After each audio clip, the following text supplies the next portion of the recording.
Oktoobrikuus käisime Kohtla-Järve Ahtme põhikooli noorte ajaloohuvilistega 6. klassist Kurtna, Kukruse ja Eidise mõisa parkides korrashoiutöid tegemas.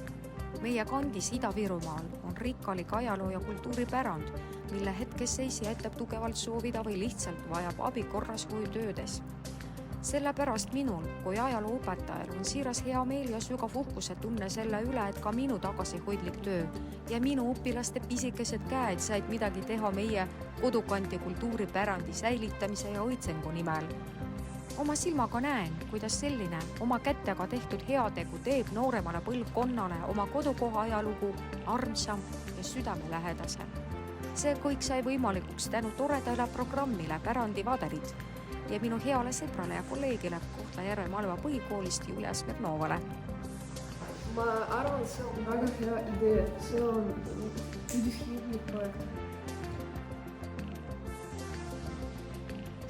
Mulle tundub, et sellist ettevõtjat peavad tegema kindlasti sellepärast, et väga huvitav oma kandis millegi uut teada saada. Ma arvan, et seda projekti on väga sattuda. Meile tutvuma mõisali ajalooga. Tihti juhtuvad naljakad situatsioonid.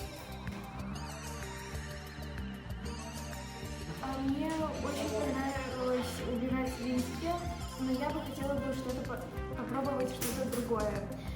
Я бы хотела бы, чтобы мы дальше убирали листья и не только. Mulle väga meeldis see projekt. Mina tahaksin jätkada aitada kultuuriobjekti harvemini. See projekt on Eesti jaoks väga vajalik. Mulle meeldis olla osa Eesti ajaloost.